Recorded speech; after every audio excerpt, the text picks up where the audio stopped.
வணக்கம் நேயர்களே, இது ஷர்மிளா டாக்கீஸ். நான் உங்கள் டாக்டர் ஷர்மிளா. இன்னைக்கு நம்மளோட சிறப்பு விருந்தினரா இணைஞ்சிருக்கிறாரு மூத்த பத்திரிகையாளர் முனைவர் டாக்டர் ராதாகிருஷ்ணன் அவர்கள். வணக்கம் சார். வணக்கம் டாக்டர். 5 வருஷம் எத்தனையோ நலத்திட்டங்கள் கொண்டு வந்திருக்கிறாரு. தன்னுடைய தொகுதியான கொளத்தூரை வந்து ஒரு மாடல் கான்ஸ்டிடியூன்சியா மாத்தி வச்சிருந்தாரு அப்படிங்கிறத ஆமா. பார்த்திருக்கோம். பல்வேறு நேரங்கள்ல அத பத்தி நாமளே பேசியிருக்கோம். ஆனா, அப்படிப்பட்ட ஒரு தொகுதியில விசிலுக்கு வாக்களிச்சு சட்டமன்றத்துக்கு போகாத அளவுக்கு ஒரு தோல்வியை வந்து முதல்வர் ஸ்டாலின் அவர்களுக்கு மக்கள் கொடுத்திருக்கிறார்கள் அப்படிங்கிறத எப்படி பாக்குறீங்க? இன்னைக்கு நேரா சிஎம் போய் நீங்க மீட் பண்ணிட்டு வந்திருக்கீங்க. அவர் இத வந்து எவ்வளவுதான் வந்து ஸ்போர்ட்டிவா எடுத்துக்கிட்டாலும், அவருக்கு ஆதரவாக களமாடிய எத்தனையோ அ ஒரு பொது மண்டலத்துல இருக்கக்கூடியவங்களுக்கு கூட அது ஒரு பெரிய ஏமாற்றத்தை ஏற்படுத்தியிருக்கு அப்படிங்கிறத பார்க்க முடியுது. கட்சிக்காரங்க நில குலைஞ்சு போயிருக்கிறாங்க. எப்படி பாக்குறீங்க சார்? என்ன காரணம்னு நினைக்கிறீங்க? இல்ல இப்ப நிச்சயமா இதுக்கு ஒரு எக்ஸ்பிளனேஷனே கிடையாதுங்க. அதாவது யூ கேன் பி அன்கிரேட்ஃபுல். ஆனா மக்கள் இந்த அளவுக்கு வந்து நம்பிக்கை துரோகம் வந்து செய்யறது வந்து எனக்கு வந்து ஏற்றுக்கொள்ள முடியாத விஷயமா இருக்கிறது. அது யாருக்காக இதை விட சிறப்பான ஒரு நபருக்காக நீங்க செஞ்சிருந்தீங்கன்னா டெஃபினட்டாக நீங்க வந்து ஏற்றுக்கொள்ள முடியாத கூட தான் இருக்கும். ஆனால் யாரு பாத்தீங்கன்னா விஎஸ் பாபு. இந்த விஎஸ் பாபு பத்தி இப்போ பேசினா அப்கோர்ஸ் தாவேக்கா நீ அதிகாரத்துக்கு வரப்போகுது, அதனால என்னையும் இந்த பிடிச்சி ஜெயில போட்டுருவாங்க. இவங்களுக்கு தான் சகிப்புத்தன்மையே கிடையாது இல்லையா? தாவேக்காவினருக்கு வந்து தன்யா ராஜேந்திரன்ல இருந்து ஆரம்பிச்சு அப்கோர்ஸ் என்னையும் எந்த அளவுக்கு ட்ரோல் பண்ணியிருக்காங்கன்னு எனக்கே தெரியும். அதை தாண்டியும் இப்போது வந்து அதிகாரமும் கையில வந்திருக்கு. அதனால என்னால செய்வாங்கன்னு சொல்ல முடியாது. ஸோ அந்த அளவுக்கு வந்து ஒரு ஒரு ஏணி வச்சா லேட்டாதுன்னு சொல்லுவாங்கல்ல, அதை விட மோசமான ஒரு அதல பாதாளத்தில் இருக்கின்ற யாருக்கும் ஒரு நாளும் செய்ய முடியாத ஒரு நபரை வந்து நீங்க திமுக மாவட்ட செயலாளர் இருந்தாங்க. திமுகவில் இருக்கின்ற மாவட்ட செயலாளர்கள் வந்து எத்தனை மாவட்ட செயலாளர்களை நீக்கி ஒரு ஒரு ஒரு பொறுப்பும் இல்லாமல் வைத்திருந்தால் கூட அந்த கட்சியிலிருந்து விட்டு போன எத்தனை பேர் இருக்காங்கன்னு பாருங்க. அதிக நபர்கள்லாம் இருக்க மாட்டாங்க. போனாலும் அதிமுக போவோம். இவர் அதிமுக போயிட்டு அங்கிருந்து வந்து தாவேக்காவுக்கு போயிருக்கிறாரு. அப்போ திமுக ஒரு மாவட்ட செயலாளர் இருந்து அந்த மாவட்டம் அந்த இடம் வந்து உங்கள்ட்ட இருந்து பறிபோகுன்னு பாத்தீங்கன்னா அதே என்னை பொறுத்தவரை ஒரு பெரிய ஒரு பிரச்சனை தான். அப்ப நீங்க ஏதோ வந்து அந்த அளவுக்கு தவறு செய்திருக்கணும். பிச்சாண்டியை தாண்டி பாக்கி அனைத்து மாவட்ட செயலாளர் பறிபோன இதுல வந்து ஒன்னும் ரேஷனலைசேஷன் போயிருக்கும். இல்லைன்னா நீங்க ஏதோ தவறு செய்திருக்கீங்க. அதை ஒரே ஒரு காரணத்துக்காகத்தான் போயிருக்கு. இல்லைன்னா வயது காரணம் போயிருக்கும். அப்ப அப்படி இருக்கின்ற ஒரு நபரை வந்து இன்னைக்கு வந்து எலெக்ட் பண்ணி அசம்பிளியில் கொண்டே உட்கார வச்சிருக்காங்க. அறிவு இருக்கான்னு கேட்கறது தான் எனக்கு வந்து இப்ப தோணுகிறது. நான் முதல்வர்கிட்ட இப்ப பேசும்போது நான் சொன்னேன் இந்த மாதிரி அடுத்தா என்ன பண்ண போறேன்னு கேட்டீங்கன்னா, அவர் வந்து குளத்தூர் தொகுதிக்கு இன்னைக்கு போறேன் அப்படின்னாரு. நான் சொன்னேன் எதுக்கு சார் போறீங்கன்னு கேட்டா, எனக்கு வாக்களித்த மக்கள் இருக்கிறார்கள் அங்கே, அவர்களுக்கு நான் நன்றி தெரிவிக்க வேண்டும். குளத்தூர் அப்படியெல்லாம் நான் அவங்க ஒட்டுறதா இல்லை.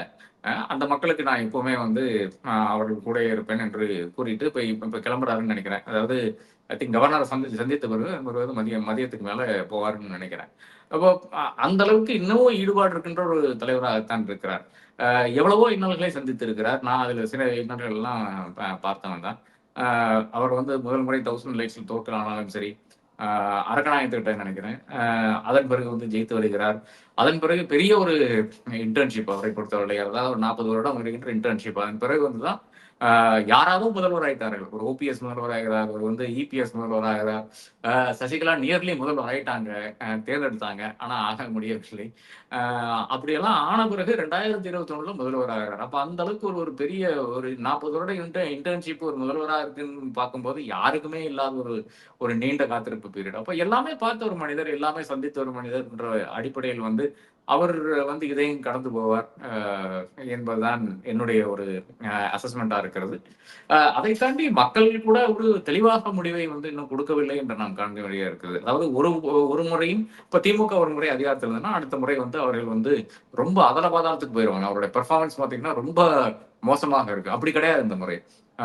73 நபர்கள் வந்து திமுக கூட்டணியில் இருக்கிற நபர்கள் வந்து ஜெயித்து வருகிறாங்க. அது சாதாரண விஷயம் கிடையாது என்று நான் கருதுகிறேன். இதனாலதான் இந்த ஒரு தோற்றம் இருந்ததுனாலதான் என்னை போன்றவர்கள் நினைத்தார்கள் 130 கிட்ட வந்துரும் என்று நினைக்கிறதுக்கு காரணமே வந்து பல தொகுதிகளில் வந்து திமுக ரொம்ப ஸ்ட்ராங்கா இருக்கிறது. எங்க தென்காசியில எல்லாம் யாருங்க ஜெயிச்சாங்க? ஏறத்தாழ என்டையர் இது வந்து மாவட்டமே அடிச்சு அப்படி தூக்கிட்டு வர மாதிரி ஒரே ஒரு அதிமுக ஜெயிக்கிற மாதிரி இருக்கின்ற ஒரு மாவட்டம் இருக்கிறது. அதே மாதிரி பல இடங்கள்ல வந்து டெஃபினட்டாக பெரிய மாற்றங்கள் நடந்திருக்கிறது. அந்த மாற்றங்களை நாம் வந்து கண்டு வளர்த்தான் வேண்டும். டெல்டால லாஸ் ஆயிருக்கிறது. அதை நாம் கருத்தில் கொள்ளத்தான் வேண்டும். இதெல்லாம் மறந்துவிட முடியாது. அப்படி இருந்தால் கூட இது வந்து ஒரு டிசைசிவ் மேண்டேட்டா கொடுக்கவில்லை. அதாவது 71ல வந்து திமுக கொடுத்த மேண்டேட்டோ, இல்ல எம்ஜிஆர் கொடுத்த ரிப்பீட்டட் மேண்டேட்ஸோ அதெல்லாம் எடுத்து பார்த்தீங்கன்னா, அதெல்லாம் ஒரு ஒரு ஒரு லேண்ட்ஸ்லைடு மாரி இருக்கும். ஜெயலலிதா கொடுத்த பல மேண்டேட்ஸோ அது அது எல்லாம் வந்து லேண்ட்ஸ்லைடு ரகத்தில் இருக்கும்.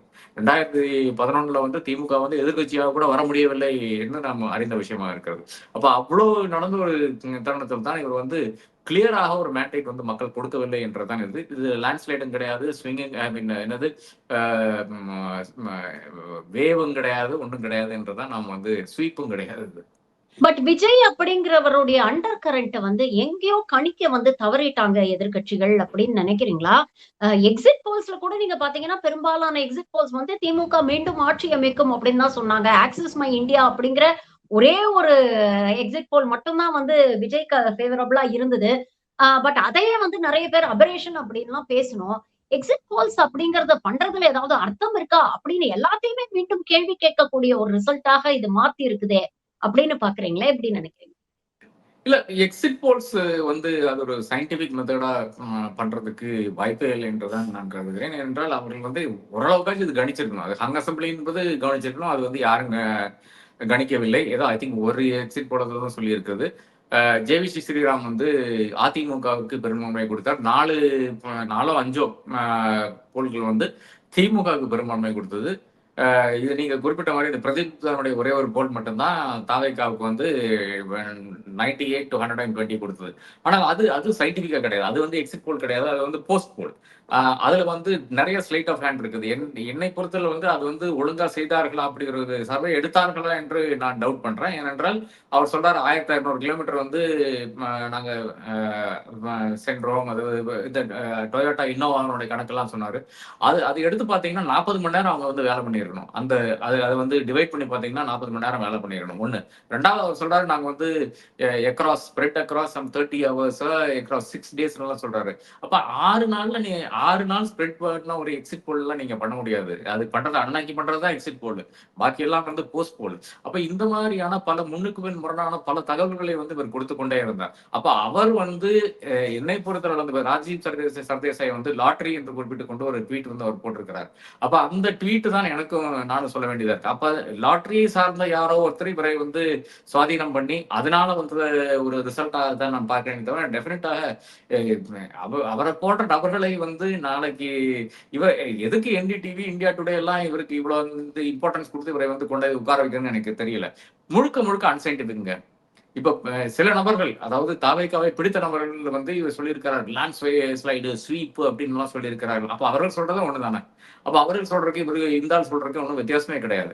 அப்புறம் இப்ப 98 to 120 சொல்லிட்டு அடுத்த நாள் வந்து வீரராக வந்து என்டிடிவில வந்து இவரை கேள்வி கேட்கிறார். பிரதீப் குப்தாவை கேள்வி கேட்கிறார். அந்த தருணத்தில் வந்து இவர் சொல்றாரு I said 98 but it can also go down to 70 அப்படிங்கிறாரு. அப்ப என்ன எக்ஸிட் போல் நீ நடத்தினான்னு எனக்கு புரிய மாட்டேங்குது. அதுக்கு பிறகு வந்து நேத்தாண்டாள் வந்து டான்ஸ் பண்ணிட்டு இருக்கான். ஸ்டுடியோல வந்து டான்ஸ் பண்ணிட்டு இருக்கான். நான் சொன்னது சரியாயிடுச்சுன்னு சொல்லிட்டு டான்ஸ் பண்ணிட்டு இருக்கான். அப்போ முழுக்க முழுக்க யாருடையோ அது ஃபண்டிங்ல நடந்த ஒரு யார் ஃபண்டிங்னு அவர் சொல்லணும்ல. இந்த என்டிடிவி கொடுத்திருக்காரு, இந்தியா டுடே கொடுத்திருக்காரு. அவங்க 2 பேரும் சொல்லல. அவர்களும் சொல்லல யாருடைய ஃபண்டிங் என்று இன்னும் சொல்லவில்லை. அப்படி வந்து முழுக்க முழுக்க அப்பட்டமான ஒரு பொய்யை வந்து அவர் வந்து நம்பர்ஸ் மூலியமாக வந்து நம்ம மேல திணிச்சிட்டு இதுதான் எக்ஸிட் போல் அப்படின்னு இருக்காரு. அது அதற்கும் நடந்ததுக்கும் சம்பந்தம் இருக்கான்னு பாத்தீங்கன்னா இருக்கு. அது நிச்சயமாக நீங்க ஒரு 10 கல் அடிக்கும்போது ஒரு கல் வந்து மாங்கால் அடிக்கலாம். ஏறத்தால் அதே மாதிரி தான் இருக்குது தவிர நிச்சயமாக அதை தாண்டி ஒன்றும் கிடையாது. கணிக்க தவறி விட்டார்கள்னு பாத்தீங்கன்னா எனக்கு தெரிஞ்சு கணிச்சார்கள். பட் இந்த அளவுக்கு வரும் என்று நினைக்கவில்லை. இப்போ அதாவது ஹைலி அர்பன் ஏரியால வந்து 45% வாக்குகள் வந்து அவருக்கு போறது வந்து எந்த அடிப்படையில் எனக்கு புரிய மாட்டேங்குது. நான் கணிச்சு ஒரு 30% வரை. அதனாலதான் சென்னைக்கு ஒரு அடிஷனல் மேனிஃபெஸ்டோ வந்து திமுக வந்து இறக்குறது. ஏனென்றால் அவர்களுக்கு தெரிஞ்சு விட்டது. தெரிஞ்சனாலதான் புது ஒரு அடிஷனல் மேனிஃபெஸ்டோ வந்து கொண்டு வர்றார்கள். அப்ப அந்த அளவுக்கு திமுகவுக்கு தெரிஞ்சிருக்கிறது. அப்ப ஹைலி அர்பன் ஏரியாலையும் அதே மாதிரி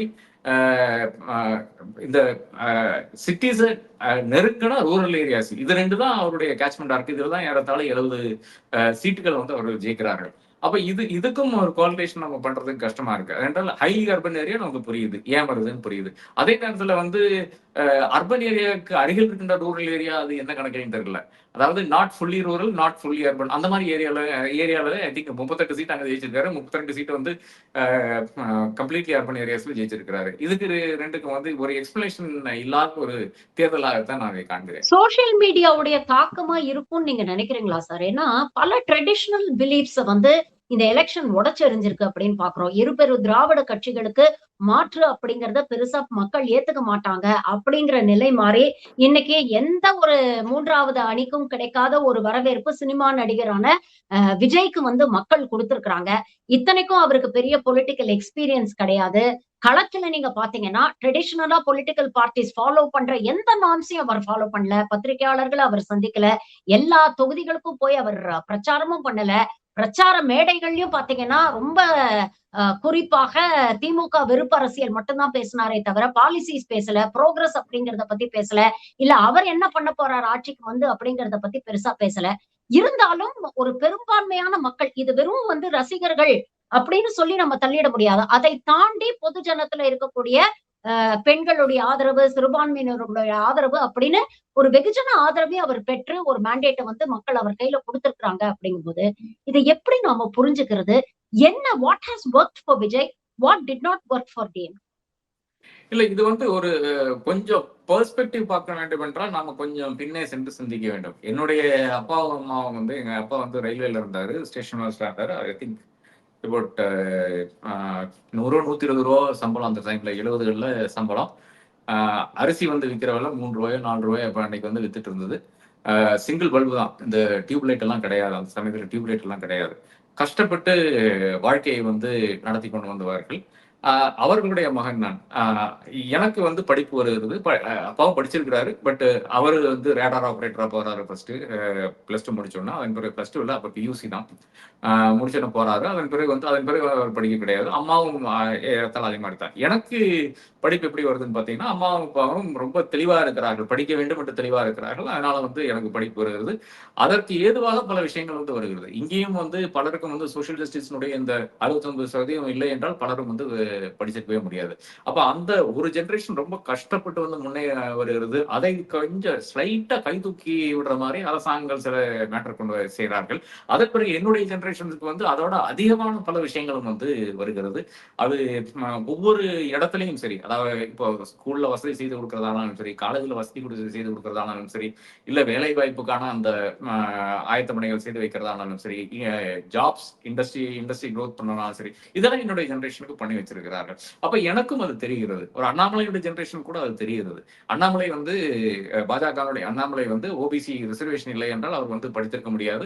நிச்சயமாக அவர் வந்து ஐபிஎஸ் வந்து பாஸ் ஆயிருக்க முடியாது. அதற்கான வழிகளும் வந்து செய்து வச்சிருக்கிறார்கள். ஐஏஎஸ் அந்த ட்ரைனிங், இந்த ஸ்டடி கிளாஸ் எல்லாம் நிறைய இடத்துல வைத்திருக்கிறார்கள். அப்ப அதை தாண்டி வருகின்ற ஜெனரேஷன் இல்லையா, அவர்களுக்கு வந்து இது புரிதலே கிடையாது. புரிதல் இல்லை என்று வைத்துக் கொண்டால் வேற ஒன்றும் கிடையாது. எல்லாருக்கும் சொல்ல மாட்டேன், பட் பலருக்கும் வந்து, அதாவது இப்ப நான் வந்து என்னுடைய அப்பா அம்மா அனுபவித்த இன்னல் நான் அனுபவிக்கவில்லை. அதனால எனக்கு என்னன்னா, I take it for granted. என்னுடைய அடுத்து வர்ற ஜெனரேஷன் வந்து என்ன அளவுக்கு வந்து இன்னல் அனுபவிக்க மாட்டார்கள். அப்ப they take it for granted. அதன் பிறகு வருகின்ற ஜெனரேஷன் தான் இந்த ஜெனரேஷனாக நான் காண்கிறேன். அந்த ஜெனரேஷன் என்ன ஆகுதுன்னு பாத்தீங்கன்னா, they take lots of things for granted. அதை தாண்டி அடுத்தது என்னன்னு அவர்கள் பார்க்கிறார்கள். அப்ப அவர்களுடைய கண்ணில் தெரிகிறது ஊழல் தெரிகிறது, அவருடைய கண்ணில் வந்து டைனாஸ்டி தெரிகிறது, அவருடைய கண்களில் வந்து ஒழுங்கா இங்கிலீஷ் பேச முடியவில்லை, இல்லை என்றால் ஒழுங்கா வந்து இவர்கள் ஆர்டிகுலேட் பண்ண மாட்டேங்கிறாங்க. They don't know social media, they don't know ஒரு போனை ஹேண்டில் பண்ண கூட தெரிய மாட்டேங்குது. இவர்களுக்கு அறிவு இருக்கு. அப்ப அந்த ஜெனரேஷன் தான் நான் வந்து பேசிக்கொண்டிருந்தேன். 18ல இருந்து 30 வயசு இல்லைன்னா 35 வயசு வரை ஜெனரேஷன் வந்து அவர்கள் வந்து they want more. They want Morna எந்த அளவுக்கு நான் சொல்றேன். இப்ப செங்கல்பட்டுல இருந்து ஒரு அந்த மோர் அப்படிங்கிறது தான் என்னன்னே தெரியலையே சார். அந்த மாற்றம் வேணும்னு சொல்றாங்க. பட் என்ன மாதிரியான மாற்றம் அவங்க எதிர்பார்க்கறாங்க? இது ஒரு பிளேபுக் எலெக்ஷனா நம்மளால பார்க்க முடியல. இது வந்து ஒரு ஒன் ஆஃப் எலெக்ஷன் ட்ரெண்டா தானே பார்க்க முடியும்.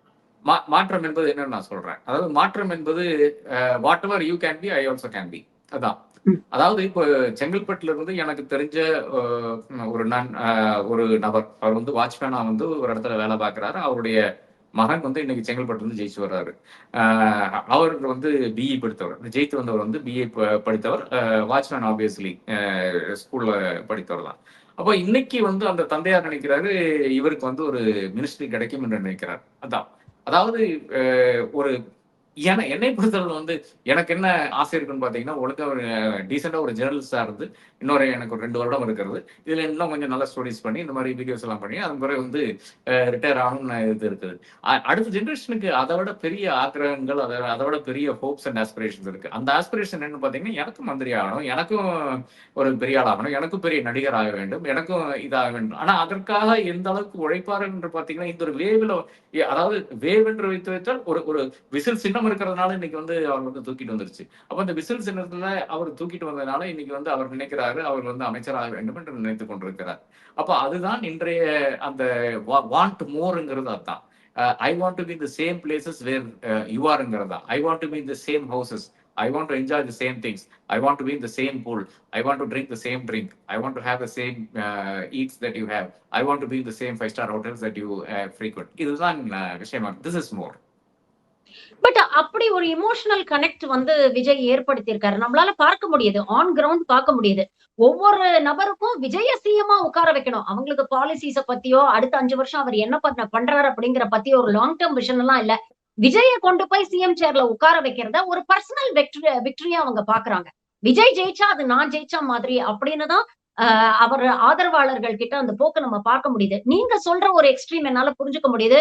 ஒரு வாட்ச்மேனுடைய மகன் நல்லா படிச்சவர். அவர் வந்து சட்டமன்றத்துக்குள்ள வராரு. ஒரு அமைச்சர் ஆகுறாரு. அப்படிங்கிற அதே நேரத்துல, ஒரு பாபு போன்றவர் வந்து ஜெயிச்சு அமைச்சரவைக்கு வராரு. ஒரு லெப்ட் பாண்டியை ஜெயிச்சு அமைச்சரவைக்கு வராரு. கஞ்சா கேஸ்ல பெயில்ல வெளியில இருக்கிறவரு தேர்தல்ல நின்னு ஜெயிச்சு வராரு. பல இடங்கள்ல பாத்தீங்கன்னா, தாவேகாவுக்கு விசிலுக்கு வாக்களித்தவர்களுக்கு அந்த தொகுதியில் இருக்கக்கூடிய வேட்பாளர் யாருன்னு கூட அவங்களுக்கு தெரியல. ஆனா விசிலுக்கு போடணும், விஜய ஜெயிக்க வைக்கணும் அப்படின்னு பாக்குறாங்க.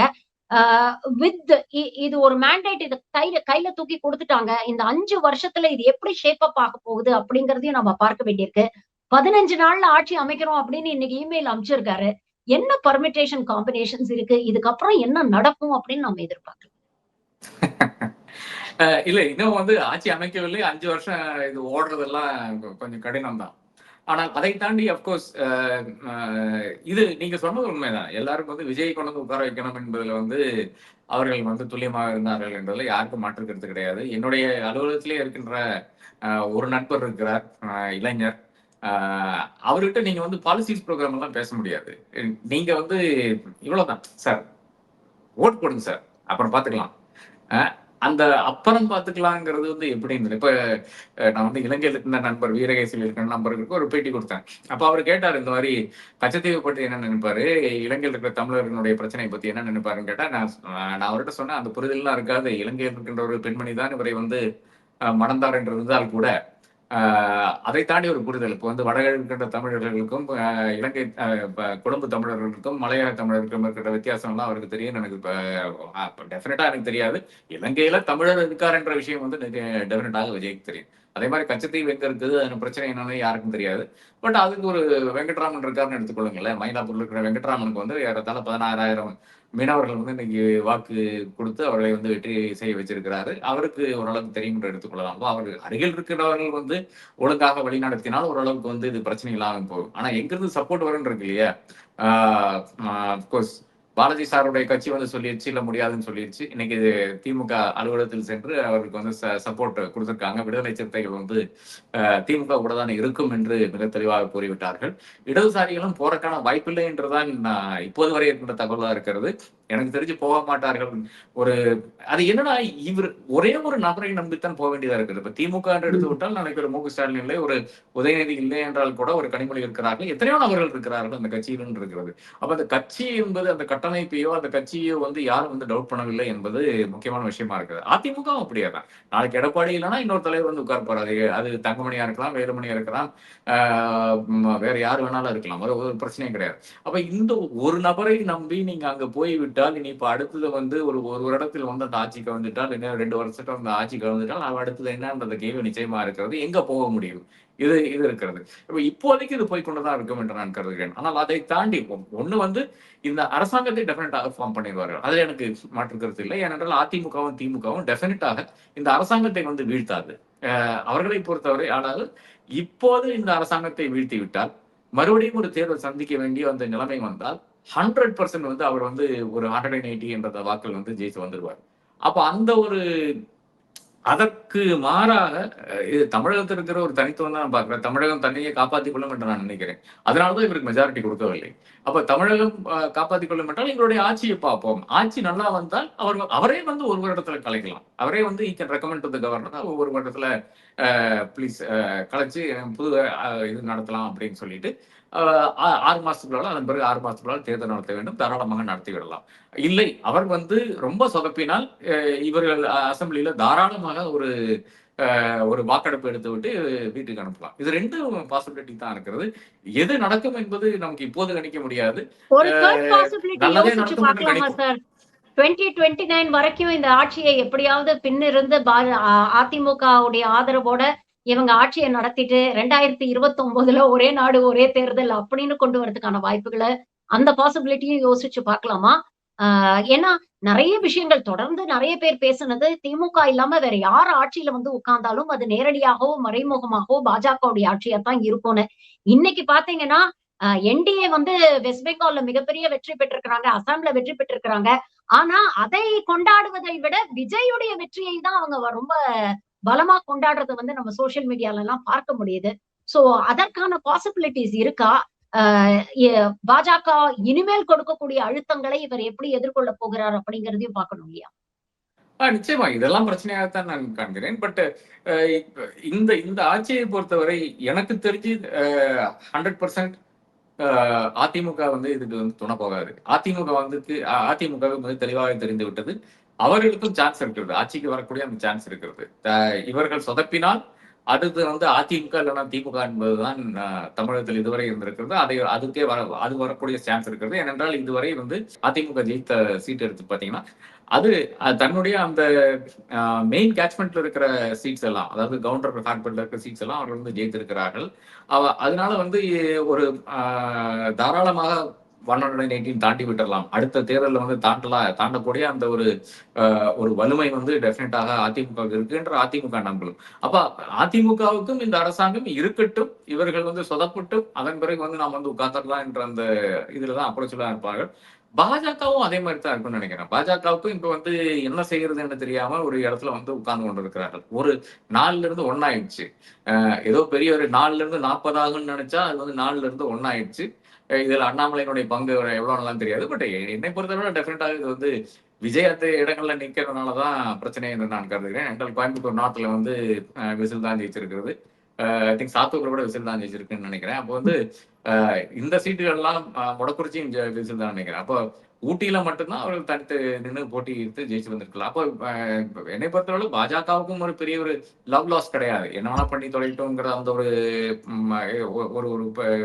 பேட்டர்ன்ல தான் அவர்களும் செல்வார்கள் நான் கருதுகிறேன். அப்போ 3 முக்கியமான கட்சி, திமுகனாலும் சரி, அதிமுகனாலும் சரி, பாஜகனாலும் சரி, அவர்களை பொறுத்தவரை பாஜக ஒரு நபர் தான் இருக்கிறார். அப்படி இருந்தா கூட முக்கியமான கட்சி, சென்ட்ரல்ல ரூல் பண்ற கட்சி, இந்த 3 கட்சிகளை பொறுத்தவரையும் இவர் ஆட்சி செய்யட்டும், let him do whatever he wants, நாம பொறுத்திருந்து பார்ப்போம் என்ற அந்த ஒரு அப்ரோச் தான் போவார்கள் என்று நான் கருதுகிறேன்.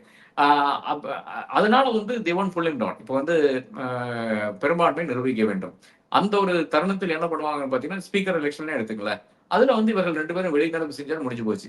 ஒரு தரப்பு வெளிநடப்பு செஞ்சாலே அவர்கள் வந்து ஜெயித்து விடுவார்கள். அப்ப அதுல பிரச்சனை இல்லைன்னு நான் கருதுகிறேன். அப்ப டெஃபினட்டாக மினிமம் ஒரு 1 இயர் வந்து இவங்க 2 பேரும் வந்து they will not pull down this government. ஆனா 2029 வரை போகுமான்னு கேட்டால் எனக்கு அதற்கான இதுவரை there is no evidence to show that DMK and ADMK will allow him to function till 2029.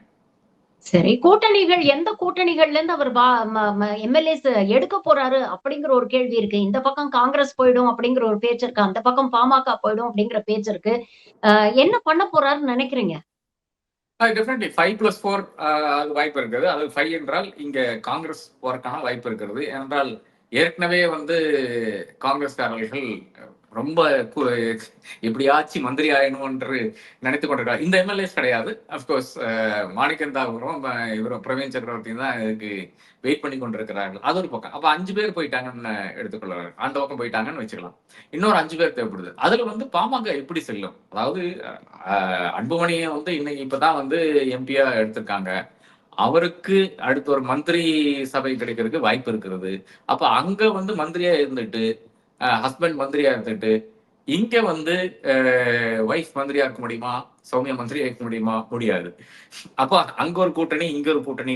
அது டெஃபினட்டாக அது பாமகனால கூட முடியாது. பாமக எந்த அளவுக்கு முரணான கட்சி நம்ம கணக்கு தெரிஞ்ச விஷயம் தான். அப்படி இருந்தாலும் கூட அது பாமகனால கூட they can't pull even that of.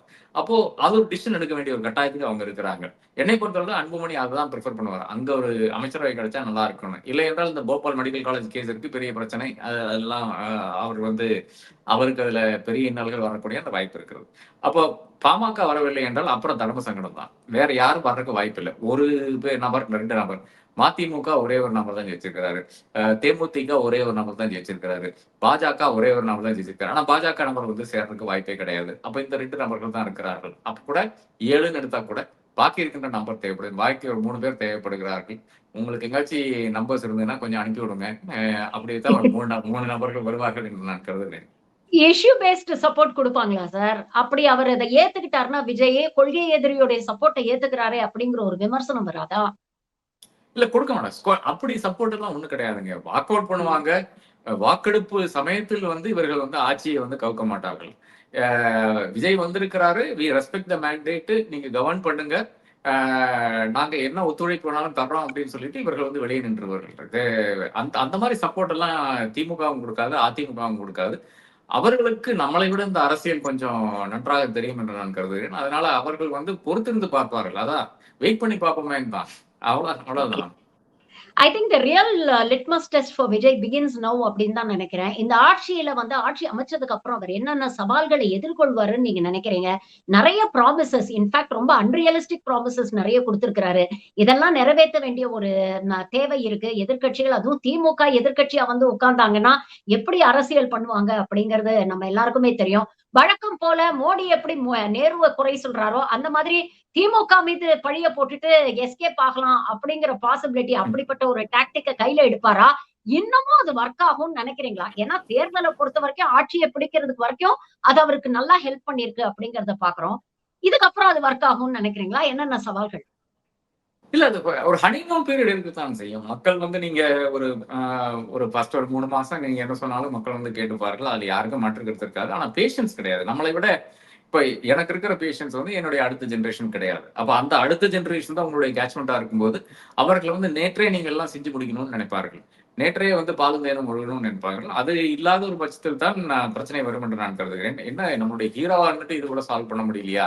என்ற அந்த ஒரு ஃபீலிங் வர்றதுக்கான அந்த வாய்ப்பு இருக்கிறது. ஏனென்றால் இப்ப விஜய் வந்து இப்ப வந்து பனையூர்லயே இருந்தால் கூட அவர் அடிக்கடி இப்ப வெளிய வர வேண்டிய ஒரு கட்டாயத்துக்கு வந்து தள்ளப்படுகிறார். இப்ப அசெம்பிளி நடக்கணும்னா வந்துதான் ஆகணும். அப்ப அதற்கு வர வேண்டிய ஒரு கட்டாயம் இருக்கிறது. அதே மாரி பல குரூப்ஸ் ஆஃப் பீப்பிள மீட் பண்ண வேண்டிய ஒரு கட்டாயம் இருக்கிறது. அதற்கும் வந்துதான் ஆகணும். இந்த மாரி பல விஷயங்கள்ல வந்து அவர் வந்து அப்போ விஜய் என்ற இந்த அந்த ஃப்ரெண்ட்ஸி இருக்கு இல்லையா? அந்த ஃப்ரெண்ட்ஸி ஃபர்ஸ்ட் மாறும். அதாவது அவர் வரும்போது ஒரு பைக் கூட்டமா வந்து ஒரு 100 பேர் வர்றது, இதெல்லாம் வந்து ஃபர்ஸ்ட்டே வந்து நின்றுவிடும் என்று நான் கருதுகிறேன். 1. 2வது வந்து டெஃபினட்டாக அவர் என்னதான் நடந்தாலும் திமுகவையும், அதே மாரி பாஜகவையும் பழி சாரத்தான் பார்ப்பாரு. ஏனென்றால் அது ஒரு ஈஸி மெத்தடா இருக்கும். அதுவும் வந்து டெஃபினட்டாக ஒரு ஒரு ஒரு லிமிட்டுக்கு மேல நிச்சயமாக அதுவும் ஒர்க் ஆகாது என்பதுதான் உண்மை. அன்லெஸ் யூ டெலிவர் வேற வழியே கிடையாது. அப்போ அவருக்கு டெலிவர் பண்ண தெரியுமான்னு கேட்டீங்கன்னா, கேப்பபிள் ஹேண்ட்ஸ் இது டெஃபினட்டாக அதிகாரி மட்டத்தில் இருக்கிறது. ஆனா உங்களுக்கு இன்ஸ்ட்ரக்ஷன் குடுக்க தெரிஞ்சால் போதுங்க. அதாவது எப்படி ஜெயலலிதா அம்மையாருக்கு வந்து ஒரு பெரிய எஜுகேஷனல் ஒண்ணும் இல்லன்னா கூட, அவர்கள் வந்து துரிதமான இன்ஸ்ட்ரக்ஷன் வந்து குடுப்பார்கள். வெரி கிளியர் கட் ஆர்டர்ஸ் குடுப்பாங்க. அதாவது நீங்க 3 சஜஷன், 2 சஜஷன் வச்சுட்டீங்கன்னா, என்ன சஜஷன் அவர்கள் எடுக்கிறார்களோ, அதுல வந்து ரொம்ப உறுதியா இருப்பார்கள். அது டெஸ்மா சட்டமானாலும் சரி, இல்ல வேற எந்த ஒரு விஷயமானாலும் சரி. அதுல வந்து உறுதியா இருப்பார்கள். அப்புறம் ஒரு எலக்ஷன் தோல்விக்கு பிறகுதான் அந்த எஸ்மா சட்டத்தை எல்லாம் மாற்றார்கள்.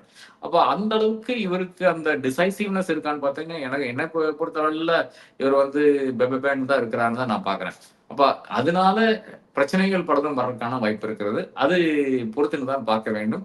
அவர் இளைஞர் கிடையாது என்பது அவருக்கு உடனே புரியும் என்று நான் கருதுகிறேன். அவரும் 50 வயசை தாண்டிய ஒரு மனிதர் தான். இறுதியாக ஒரே ஒரு கேள்வி சார். இதுக்கப்புறமாவது பிரஸ்ஸ சந்திப்பாரா? பிரஸ் கேட்கிற கேள்விகளுக்கு பதில் சொல்லுவாருன்னு நினைக்கிறீங்களா? இல்ல கிடையாது. அவர் சந்திக்கலாம் மாட்டாரு. ஏனென்றால் ஹில் பி எக்ஸ்போஸ்ட். பிரஸ்ஸ சந்திச்சா 100% ஹில் பி எக்ஸ்போஸ்ட். அதனால டெஃபினட்டாக அதற்கு வாய்ப்பே கிடையாது. அவரும் அது வேணும் என்று அவர் விரும்பவில்லை. If I want to reach the people, I can reach the people my own way. மோதியினுடைய அதே பாணியில் தான் இருக்காரு. மோடியாச்சு ஒரு டெய்லர்ட் பிரஸ் மீட் நடத்துவாரு. பிரஸ் மீட் இல்ல, ஒரு பிரஸ் இன்டராக்ஷன் நடத்துவாரு. இவர் அதை கூட பண்ண மாட்டாரு. பட் மீடியா இவ்வளவு நாள் அவருக்கு வந்து இவ்வளவு ஹைப் கொடுத்தாங்களே, இனியாவது வந்து ஃபோர்த் எஸ்டேட் தன்னுடைய ஜனநாயக கடமையை கொஞ்சம் நேர்மையாக செய்யும்னு எதிர்பார்க்கலாமா? அதெல்லாம் ஒரு மண்ணு நடக்காதீங்க. நீங்க வேற. விஜய் விஜய் டிஆர்பி வர்ற மட்டும்தான் விஜய். விஜய்க்கு டிஆர்பி வரலன்னா தூக்கி போட்டு அடுத்த ஆள்கிட்ட போயிட்டே இருப்பாங்க. இப்ப ஏன் டெல்லி சேனல்ஸ் எல்லாம் கூச்சி கூச்சி போய் எழுதி கொண்டிருக்கிறது? எல்லாம் டிஆர்பினாலதான். விஜய் என்று சொன்னாலே வந்து ஐபால்ஸ் வருதுன்றது அதனால மட்டும்தான் இருக்கிறது. அது எப்ப நிக்கிறதோ அதோட தூக்கி போட்டு போயிட்டே இருப்பாங்க. அடுத்த ஆள்கிட்ட போயிருவாங்க. பல்வேறு விஷயங்களை இன்னைக்கு எங்களோட பகிர்ந்துட்டீங்க. உங்கள் நேரத்துக்கும் கருத்துக்களுக்கும் மிக்க நன்றி sir. Thank you very much for joining.